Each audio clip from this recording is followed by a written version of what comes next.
Hello everyone, I am Deepanshu and welcome back to my YouTube channel. तो ये video रहने वाला है हमारे कुछ व्यूअर्स के स्पेशल रिक्वेस्ट पे आईटी स्टॉक्स और आईटी इंडेक्स का एनालिसिस। तो हम फटाफट चार्ट पे चलते हैं और देखते हैं किस तरीके से आईटी इंडेक्स का परफॉर्मेंस रहा है और आगे का क्या आउटलुक रह सकता है। तो ये है हमारे पास निफ्टी आईटी इंडेक्स का चार्ट। तो देख सकते हैं किस तरीके से काफ़ी स्ट्रॉन्ग कंसोलिडेशन चल रहा है अभी, और एक काफ़ी स्टीप फॉल आया था यहाँ पे, और उस वजह से अपना मार्केट भी पूरे निफ्टी को इसने इम्पैक्ट किया काफ़ी अच्छे से। बट अभी रिसेंटली इसमें एक रिकवरी देखने को मिल रहा है, क्योंकि ये बहुत ज़्यादा पिटा हुआ है। करीबन 15% डाउन होने के बाद अभी रिसेंट के क्रैश से ये यहाँ से अभी करीबन 8% अप है। तो थोड़ा सा रिकवरी है, और ये जो रीजन है यहाँ पे देख सकते हैं काफ़ी टाइट कंसोलिडेशन के बाद ये एक तरीके से रेजिस्टेंस बन के आ सकता है, जो कि हम निफ्टी एनालिसिस के भी वीडियोस में देखते हैं किस तरीके से रेजिस्टेंस और सपोर्ट्स ड्रॉ करने का। तो यहाँ पे देख सकते हैं काफ़ी ज़्यादा देर यहाँ पे टाइम स्पेंड किया है इस चार्ट ने। तो ये हमारे लिए एक रेजिस्टेंस की तरफ प्ले हो सकता है, और अगर इसको ब्रेकआउट करके ऊपर जाता है तो निफ्टी आईटी जो इंडेक्स है काफ़ी अच्छे से आउट परफॉर्म कर सकता है। और अगर आईटी की बात कर रहे हैं हम, तो डेफिनेटली इसका जो मदर चार्ट है, यानी mother index, that is Nasdaq index. तो एक बार हमें नास्डैक इंडेक्स भी देखना पड़ेगा। तो नास्डैक इंडेक्स अगर हम देखें तो काफ़ी शार्प इसमें भी करेक्शन रहा है, करीबन टॉप के 16,000 से 12,700 के आसपास। तो ये डेली चार्ट्स हैं, और हम देख सकते हैं 12,000 से 16,000 से 12,000 का जो डिप है, दिस इज़ रफली अराउंड 23-22%। तो इसका ही इम्पैक्ट हमारे इंडियन मार्केट्स में भी जो आईटी इंडेक्स है इसमें देखने को मिल रहा है। तो ओवरऑल अभी थोड़ा सा बुलिश लग रहा है जिस तरीके से इसने ये बाउंस दिखाया है यहाँ पे बॉटम से, और देख सकते हैं कि अपना ये 8% अप है। और अगर हम निफ्टी में देखें ध्यान से, तो निफ्टी में जो ये लास्ट डिप आया था 2 दिन पहले, यानी कि 7th को, तो उस दिन भी हम देख सकते हैं कि जो अपना आईटी इंडेक्स है उसने काफ़ी स्ट्रांगली हेल्ड किया था। यानी कि ये जो डे था 7th, इस दिन भी निफ्टी आईटी ने ही थोड़ा आउट परफॉर्म किया था, और ये जो कंटिन्यूसली चला आ रहा आउट परफॉर्मेंस, इसी वजह से अपना निफ्टी, अपना होल मार्केट भी थोड़ा सा स्टेबल रहा है। वरना आईटी इंडेक्स भी इसी तरीके से गिरता पड़ता चला आता तो हम बड़े आराम से 15,000 पहुंच जाते हैं निफ्टी में। तो ओवरऑल अभी तो यही लग रहा है कि आईटी इंडेक्स जो है स्ट्रॉन्ग है थोड़ा सा कंपेयर टू अदर सेक्टर्स। और इसमें भी पर्टिकुलरली 2 स्टॉक्स के बारे में हमें डिस्कस करना है। तो फर्स्ट इज़ टेक महिंद्रा। तो देखते हैं टेक महिंद्रा के चार्ट्स में क्या दिख रहा है। अभी जैसे पूरा आईटी इंडेक्स ही करेक्ट हुआ है, तो इसमें भी करेक्शन आया है काफ़ी स्टीप, 22% गिरा, फिर और जाके इसने 26% का करेक्शन दिखा दिया है। बट अभी जैसे पूरा का पूरा आईटी इंडेक्स ही अच्छा रिकवरी दिखा रहा है, तो इसने भी अच्छा आउट परफॉर्म किया है। तो यहाँ पे देख सकते हैं कि जो छोटे से जोन में अगर हम बात करें सबसे पहले लास्ट 1 मंथ के आसपास, तो एक ट्रेंड लाइन एनालिसिस अगर हम देखें सिंपल सा, तो ये इस तरीके से कुछ आ रहा है। तो ये ऐसा एक लाइन बनाया मैंने स्लैंट सा, कि इसने काफ़ी सारे पॉइंट ऑफ कॉन्टैक्ट्स हमें मिले हैं। तो यहाँ पे देख सकते हैं कि काफ़ी सारे पॉइंट ऑफ कॉन्टैक्ट्स मिले हैं, और इस लाइन के ऊपर जा पाना इस स्टॉक के लिए पॉसिबल नहीं था। लेकिन कल पर्टिकुलरली अगर हम देखें तो इसने इस लाइन के जस्ट ऊपर क्लोजिंग दिया है, और आज भी गैप अप ओपनिंग के साथ साथ इसने एक अच्छे वॉल्यूम्स के साथ ब्रेकआउट दिया है। तो शॉर्ट टर्म में तो अगर कोई यहाँ पे एंटर करना चाहता है तो थोड़ा वेट करें, एक हल्का सा डिप आए तो बाई कर लें। और अगर यहीं पे बाई करते हैं तो लगभग ये जो सेकंड ग्रीन कैंडल है इसका लो, यानी कि इसका लो लेवल है 1420, तो 1420 का स्टॉप लॉस लगा के आप यहाँ पे होल्ड कर सकते हैं स्टॉक को।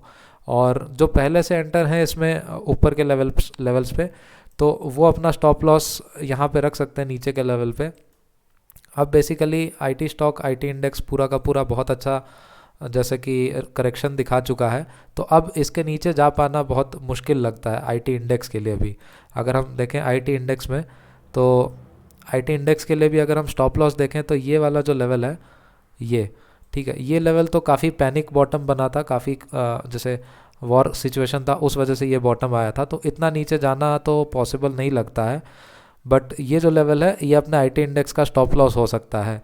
तो अभी मोस्ट प्रोबेबली यही लगता है कि इसको ब्रेकआउट करके आईटी इंडेक्स ऊपर जाएगा, और उसी को फॉलो करता हुआ ये टेक एम भी ऊपर चलता चला जाएगा। तो अगर शॉर्ट टर्म बेसिस पे देखना है तो ये जो ट्रेंड लाइन है इसके नीचे अगर क्लोजिंग दे देता है एक भी दिन तो एग्जिट कर जाएंगे हम। और अगर लॉन्ग टर्म व्यू है या फिर हायर लेवल्स पे एंटर कर रखा है आपने तो ये जो नीचे वाला ट्रेंड लाइन है इसको स्टॉप लॉस मान सकते हैं और कंटिन्यू कर सकते हैं होल्डिंग। बाकी एकदम से ये हाई क्रॉस करके नया हाई बना ले इसका अभी चांसेस कम है, थोड़ा टाइम लगेगा, यानी कि 5 से 6 महीने के आसपास देख सकते हैं हम। 20% का रिकवरी है तो ये रिकवर करके फिर नया हाई बनाए इसके चांसेस अभी थोड़े से कम है। बट जैसा कि मैंने बताया लॉन्ग टर्म व्यू है तो फिर आप डेफिनेटली होल्ड कर सकते हैं। और दूसरा जो चार्ट हमें देखना है दैट इज़ HCL टेक। तो अच्छा इधर एक और है ट्रेंड लाइन, अगर हम ध्यान से देखेंगे तो ये लेवल है हमारे सामने निकल के आता है ये, और आज देख सकते हैं कि स्टॉक ने ठीक इसी लाइन पे रेजिस्टेंस लिया है। ऐसा क्यों हुआ है? क्योंकि यहाँ पे देख सकते हैं एक ब्रेकआउट हुआ था ये कंसोलिडेशन जोन में, और ये कंसोलिडेशन जोन में ब्रेकआउट होने के बाद ये ग्रीन कैंडल बना और फिर यहाँ पे थोड़ा सा रिजेक्शन हुआ, टाइम स्पेंड किया इसने और फिर ये फेक ब्रेकआउट हो गया तो ये वापस नीचे आ गया। और दोबारा जब ये रिकवरी किया तो देख सकते हैं इसी लाइन पे कितने अच्छे से बेहतरीन तरीके से सपोर्ट लिया है कितने बार। तो ये पॉइंट ऑफ कॉन्टेक्स्ट जो हैं और इस तरीके के जो रिजेक्शन कैंडल्स आते हैं ये दिखाता है कि ये लाइन एक बहुत इंपॉर्टेंट सपोर्ट की तरह काम कर रहा था। तो बाद में जब पूरा इंडेक्स गिरने लग गया तो इस सपोर्ट को ब्रेक करके देख सकते हैं ये स्टॉक ने काफ़ी देर तक इसके नीचे टाइम स्पेंड किया है इस तरीके से। तो यहाँ पे अगर हम देखें तो यहाँ से नीचे जाके एक बार फिर से ऊपर गया और फिर से रिजेक्शन आया वहाँ से और ये नीचे आया अभी। इसलिए हमारे लिए ये जो लाइन है ये बहुत इंपॉर्टेंट रेजिस्टेंस की तरह काम करेगा। तो कल के कल अगर किसी को पोजीशन लेना है या फिर आगे का होल्डिंग देखना है अगर आपको, तो एक बार अगर ये इस लाइन के ऊपर क्लोजिंग दे दे तब तो बहुत पॉजिटिव हो जाएगा ये स्टॉक, ठीक है। तो इस लाइन के ऊपर अगर क्लोजिंग दे देता है तो आराम से आप होल्ड कर सकते हैं एक अच्छे टारगेट्स के लिए। फिर वो स्टॉक का स्ट्रेंथ दिखाएगा कि आगे अच्छे पोटेंशियल्स होंगे इस स्टॉक के अंदर, ठीक है। तो ये दो ट्रेंड लाइन्स हैं, इसको अपने चार्ट्स में ड्रॉ कर लें और लेवल्स ध्यान रखें। तो ये लेवल है हमारे पास 1504 राउंड ऑफ लेवल में अगर हम बात करें तो 1500 इज़ अ साइकोलॉजिकल लेवल। तो अगर कल वैसे तो 1500 के ऊपर ही क्लोजिंग दिया है इसने जो कि पहले से ही पॉजिटिव है इसके लिए, लेकिन कल अगर 1505 के ऊपर जाके अच्छे से सस्टेन कर लेता है और 1505 के ऊपर कहीं क्लोजिंग देता है तो स्टॉक अच्छा खासा स्ट्रॉन्ग हो जाएगा, आप अपना होल्डिंग बना के रख सकते हैं। तो ये था टेकएम के बारे में, और HCL टेक के बारे में हम डिस्कस कर लेते हैं।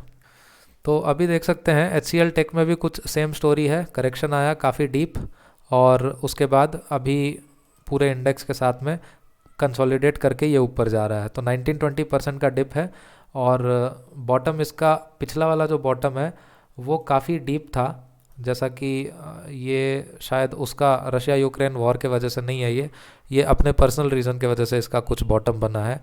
तो एक लेवल हमारे पास ये आ जाएगा और अगला जो लेवल आएगा हमारे लिए सपोर्ट लेवल, यहाँ पे देख सकते हैं ये लेवल हमारे लिए एक सपोर्ट की तरह आएगा। यहाँ पे देख सकते हैं जो वॉर हुआ था उसका भी जो बॉटम बना था इसी लाइन से रिजेक्शन लेके ये स्टॉक ऊपर चला गया है, और साथ में यहाँ पे भी हमें सपोर्ट मिल रहा है। और अगर पीछे एक्सटेंड करें तो पीछे से तो कोई ज़्यादा सिग्निफिकेंस नहीं मिल रहा हमें, बट मेजर जो इम्पोर्टेंस है वो ये पॉइंट का इम्पोर्टेंस है और ये पॉइंट का इम्पोर्टेंस है। तो यहाँ पे 2 बार जैसे रिजेक्शन लिया है तो ये हमारे लिए स्ट्रॉन्ग सपोर्ट बन जाएगा। तो इसको हाईलाइट कर लेता हूँ मैं सबसे पहले और ये रहने देते हैं ऐसे ही। अब इसके बाद जो है हमारा ये स्टॉक ने थोड़ा पॉजिटिव में क्लोजिंग दिया है, देख सकते हैं एक तरीके से काफ़ी शार्प फॉल आया है इस तरीके से और ये ऊपर गया, फिर से रिजेक्शन आया इसी लेवल पे। तो ये लेवल हमारे लिए इम्पोर्टेंट हो जाएगा। और नीचे गया, नीचे जाने के बाद दोबारा ऊपर गया। अब ये ऊपर जाते समय हम यहाँ पे ध्यान से देख सकते हैं कि ये जो स्टॉक है तो जब ऊपर गया ये, तो ध्यान देने वाली बात यह है कि ये स्टॉक ने एक हायर लो बनाया है, यानी कि पिछले लो से ऊपर इसने लो बनाया है, जो कि सबसे पहला इस स्टॉक के लिए पॉजिटिव रहता है, ठीक है। यानी कि पिछले लो को ब्रेक नहीं किया और ऊपर ऊपर ही क्लोजिंग देके ये रिवर्स हो गया। तो सबसे पहला पॉजिटिव बात यह है स्टॉक के लिए। और दूसरा पॉजिटिव ये है कि अभी ये अपने रेजिस्टेंस के पास खड़ा है। तो रेजिस्टेंस हम देख लेते हैं किस तरीके से आ रहा है। यहाँ पे ये लाइन में बना देता हूँ। तो अगर हम ध्यान से देखेंगे तो इस लाइन पे बहुत अच्छे तरीके से हमें काफ़ी सारे पॉइंट ऑफ कॉन्टैक्ट्स मिल रहे हैं। पहले यहाँ पे टाइम स्पेंड करके इसने ब्रेकआउट दिया, जो कि एक इम्पॉर्टेंट रेजिस्टेंस की तरह काम कर रहा था। तो यहाँ पे अच्छा खासा टाइम स्पेंड करने के बाद इसने ब्रेकआउट दिया है, और उसके बाद जब ये गिरने लग गया किसी रीज़न के वजह से, तो यहाँ पे आके इसने सपोर्ट लिया थोड़ा सा और फिर ब्रेकडाउन दिया, और ब्रेकडाउन देने के बाद भी इसने यहाँ पे अच्छे खासा टाइम स्पेंड करने के बाद फिर ब्रेकडाउन दिया है। यानी कि ये लेवल जो है एक इम्पॉर्टेंट लेवल है, यहाँ पे ये काफ़ी टाइम स्पेंड करता है, ठीक है। और देख सकते हैं दोबारा जैसे ये लो बना के जब बाउंस किया तो ये लाइन इसके लिए रेजिस्टेंस की तरफ प्ले आउट करता है। तो बाद में जब ये एक बड़े ग्रीन कैंडल के साथ ब्रेकआउट कर देता है, उसके बाद से इसने कभी पीछे मुड़ के नहीं देखा और ये लगातार ऊपर चला गया, ठीक है। तो इसलिए हमने देखा कि ये लाइन एक इम्पॉर्टेंट सपोर्ट या रेजिस्टेंस की तरफ प्ले आउट करने वाला है। और बाद में जब ये मार्केट गिरने लग गया तो उस समय तो इस लाइन का कोई रेस्पेक्ट नहीं था, बट देख सकते हैं कि जैसे मार्केट रिकवर किया, यानी ये स्टॉक का प्राइस जैसे रिकवर किया, तो वापस इसी लाइन को रेजिस्टेंस लेके दोबारा नीचे चला आया, ठीक है। तो इसलिए हमें कितने सारे पॉइंट्स मिल गए हमने जो भी डिस्कस किया है। तो एक यहाँ पे हमें अच्छा खासा कंसोलिडेशन देखने को मिला है, एक यहाँ पे काफ़ी कंसोलिडेशन देखने को मिला है, और यहाँ पे हम देख सकते हैं एक रेजिस्टेंस की तरह ये प्ले कर रहा है ये लेवल, और यहाँ पे फिर से एक स्ट्रॉन्ग रेजिस्टेंस की तरफ प्ले आउट किया ये लेवल। और अभी पर्टिकुलरली जो ये स्टॉक है इसी लेवल पे ये खड़ा हुआ है, ठीक है। तो ये देख सकते हैं एक डोजी कैंडल बना रहा है यहाँ पे, जो कि एक रिवर्सल साइन होता है, ठीक है। बट एकदम से रिवर्स कर जाएगा क्या, ये हम अभी कॉन्फिडेंटली कह नहीं सकते हैं। ये हम कल देखेंगे इसका किस तरीके से प्ले आउट होता है। तो काफ़ी इम्पॉर्टेंट लेवल पे ये डोजी कैंडल बना है, इसलिए हम अभी डायरेक्टली तो कुछ कह नहीं सकते हैं कि ये नीचे जाएगा या ऊपर जाएगा। कल मार्केट में देखेंगे हम किस तरीके से होता है। अगर इस लाइन के नीचे क्लोजिंग दे देता है कल ये स्टॉक, ये लाइन है करीबन 1180 अज्यूम कर लेते हैं, 118180। तो अगर इस लाइन के नीचे कल का क्लोजिंग रह जाता है तो मेरे लिए ये स्टॉक वीक हो जाएगा, इसमें पोजीशन अभी बनाने की ज़रूरत नहीं है। फिर मैं क्या करूँगा, वेट करूँगा यहाँ पे इस लेवल पे करीबन करीबन आने का, या फिर मिडिल में धीरे धीरे मैं एक्यूमुलेट करूँगा इस लेवल पे, फिर इस लेवल पे, इस तरीके से एक्यूमुलेट करते जाऊँगा।